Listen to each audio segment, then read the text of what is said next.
a statement regarding the proceedings which are going on in Parliament about IEBC commissioners. And we are saying that order must stop revenge mission against IEBC commissioners. When the Supreme Court made this contemptuous ruling on the 2022 presidential election, we said we strongly disagreed, but accepted it in the interest of furthering the rule of law, stability, and healing of our nation. Since we made that concession, the Order administration has proceeded on a path of impunity, witch hunt, and revenge. Their target has been the institutions and individuals the regime thinks did not dance enough to its tunes during the campaigns. The regime has also targeted those it believes it cannot trust to dance to the Order's tune in 2027 elections. The Directorate of Criminal Investigations and Mr. George Kinoti were among the first victims. Now, the regime has trained its guns on the 4 IEBC commissioners, that the Deputy Chairperson, Mrs. Juliana Cherera, and Commissioners Francis Madenge, Irene Masit, and Justice Nyangaya, who expressed their reservations over the process that led to the declaration of William Ruto as president. A process whose outcome is predetermined is already underway at the Justice and Legal Affairs Committee of the National Assembly. And as you can see, we have just come from the proceedings of that committee. The 4 commissioners are supposed to appear before this committee, be found guilty, and be made to appear before a tribunal to be set up by Mr. Ruto that will confirm their guilt. They will then be thrown out of the IEBC. This revenge mission of selective injustice is being steamrolled by none other than the speakers of the National Assembly and the Senate and Mr. William Ruto. This selective injustice against the 4 commissioners takes place despite the existence of other petitions seeking the removal of Wafula Chebukati, Abdi Gulie, and Boya Molu as commissioners of the IEBC. The criminal Ruto stooges at the IEBC are being protected and rewarded, while those who fought for integrity of our elections are being punished. A petition by Mr. Milton Nyakundi Oriku, dated 19th September 2022, against the 3, that is Chebukati, Gulie, and Molu, was received at the main records unit of the Senate on the 28th of September 2022. To date, it has not been tabled before the Senate.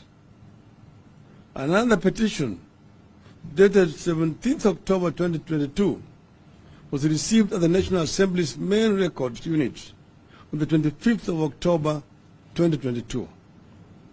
To date, that petition has also not been brought before the National Assembly, even as the same institution begins to grill Mr. Cherera and her colleagues.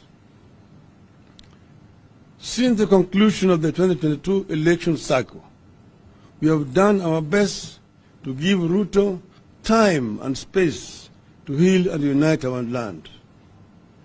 We have given so much space that a section of Kenyans think we have given up the fight. Unfortunately, Ruto too seems to think that we have surrendered. Instead of healing the land, however, all we see is a leadership that is extremely keen to deepen and widen the bitter, partisan divide that existed during the campaigns and even opened new wounds. As the country faces monumental challenges, the leadership is consumed with exacting revenge and laying ground for stealing of elections in 2027. That is what the case against Cherera and her team is about. The Musketeers, that is Chebukati, Molu, and Gulie, have sworn not to hand over to Mr. Cherera and her team. That is why there is a rush on the 4 commissioners to ensure Chebukati has no one to hand over to come January. The Ruto administration supports this conspiracy because it wants to pick a set of user-friendly commissioners to complete the capture of IEBC for the 2027 elections. And even the law, the regulation that was agreed upon on how to select a panel that will interview and recommend the new commissioners is also being amended. We are witnessing a swift, steady and dangerous reemergence of capture of institutions by the executive. The judiciary was the first to willingly give in to Ruto. A struggle is underway at the IEBC, pitting Chebukati and his team, who have surrendered to UDA, against those who want to ensure integrity of the institution. The capture is now being extended to our 2 houses of parliament. Swiftly, Kenyans are being turned into passive bystanders in the affairs with grave implications for our unity, our stability, and governance as a nation. The Ruto administration is taking us back to the state of affairs last witnessed in the Nyayo regime of the 1980s. This kind of impunity, selective injustice, and capture of institutions will have grave consequences. We are here to sound a warning. No one should lie to this regime that we will sit back and watch a return of the Nyayo regime by another name. And I want to repeat, we want to warn this regime that we will not sit back and watch a return of the Nyayo regime by another name. If deepening and widening the divisions among Kenyans is what the UDA regime wants, we will only be too happy to help them along that path. The injustice being inflicted on the IEBC commissioners, if it proceeds as currently conceived, will mark the beginning of a massive pushback against the Ruto and those who think like him by the people of Kenya. We will openly and robustly lead that pushback. We call on our houses of parliament to be guarantors of the rule of law and justice in the country and stop being enablers of the constitutional revenge mission they have been deployed on against the 4 commissioners.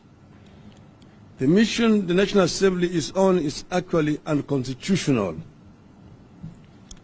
Article 259 of our constitution states, a member of a commission or the holder of an independent office is not liable for anything done in good faith in the performance of a function of that office.